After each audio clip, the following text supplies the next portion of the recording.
a gente vai dar continuidade ao estudo do conteúdo do 9º ano. E a matéria é Japão, parte 4. E para concluir, algumas informações adicionais sobre a lógica de desenvolvimento do Japão. Então, a gente viu sobre a população japonesa, algumas características, e entre outras coisas a gente viu que ela tem uma grande população concentrada num espaço menor, e aí agora a gente vai ver, viu também no relevo, né, que tem boa parte do Japão sendo cercado, né, apresentando cordilheiras de montanhas no seu interior. Isso são características básicas da lógica de desenvolvimento do Japão, e isso vai gerar também a grande concentração populacional, áreas reduzidas, né, uma população predominantemente urbana, e também vai gerar um fenômeno que a gente chama de megalópolis, né? O que são megalópolis, para a gente primeiro entender bem, para que a gente possa compreender mais essa informação. Megalópole é a coligação de várias metrópoles. Então, quando eu tenho uma cidade que cresce muito, até chegar um ponto que ela está praticamente unificada com outra grande cidade, eu vou chamar isso de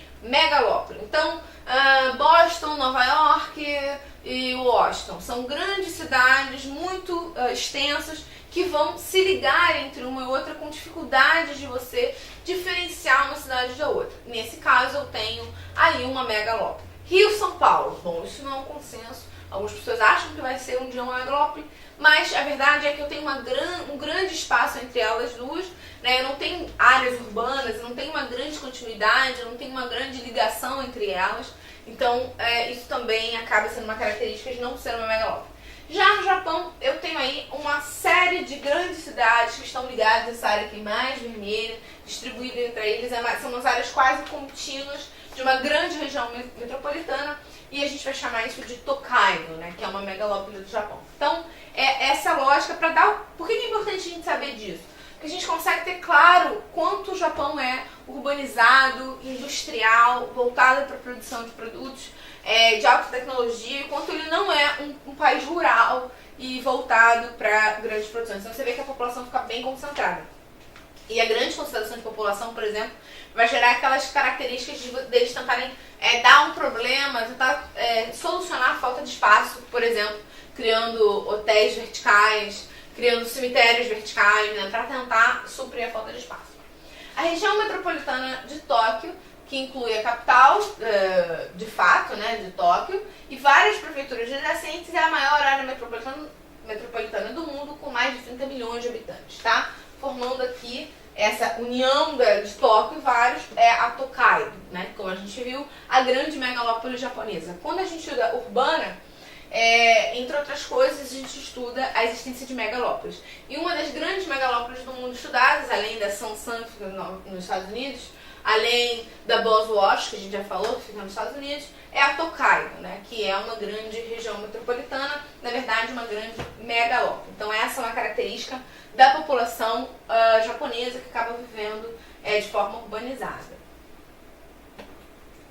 E uma outra característica em relação ao Japão, a gente quando fala de Japão, fala da cultura milenar e também fala de tecnologia. É uma das coisas que vem à cabeça, né? Samurais, geishas, robôs e mangás, né? Acaba sendo essa a forma que a gente vai ter o Japão na nossa cabeça. E o Japão, sim, é um grande centro de produção de tecnologia, com grande capacidade de inovação tecnológica, é voltado muito para isso, né? E acaba tendo boa parte da sua sustentação econômica nessa capacidade de inovação. Então, o Japão é uma das nações líderes nos campos de pesquisa científica, especialmente de tecnologia, maquinário e pesquisa biomédica, com cerca de 700 mil pesquisadores que dividem um orçamento de 130 bilhões de dólares para pesquisa e desenvolvimento, o terceiro maior do mundo. O Japão é líder mundial no domínio de pesquisa científica fundamental, tendo produzido 13 prêmios Nobel. Quando a gente vai comparar essa realidade com o Brasil, a gente vê que o Brasil aqui evolui muito em questão de pesquisa científica.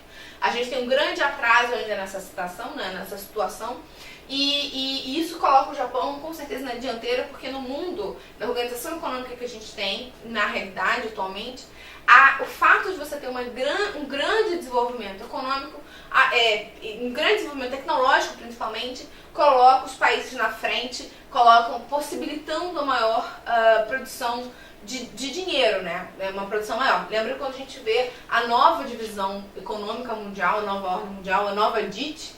Uma das características que vai diferenciar a relação dos países é a capacidade de produção tecnológica, e o Japão está na frente produzindo robôs, produzindo uma série de coisas. Então, essa é uma das características do Japão, e com isso a gente conclui o conhecimento maior da realidade do Japão, das características do país, e que coloca como é surpreendente um país com tantas diversidades naturais se tornar um país tão importante para a economia mundial, em função da sua capacidade de organização social, da sua capacidade de inovação tecnológica, que acabou enfrentando uma série de problemas e conseguiu superar. Claro que a gente não pode lembrar, não pode esquecer daquele ponto que a gente vê melhor em história, que é o fato de que o Japão teve muita ajuda dos Estados Unidos depois da Segunda Guerra Mundial, mas eles souberam utilizar muito bem essa ajuda e investiram muito e maciçamente na sua produção tecnológica, na sua produção industrial, inclusive a própria organização japonesa de produzir poupanças,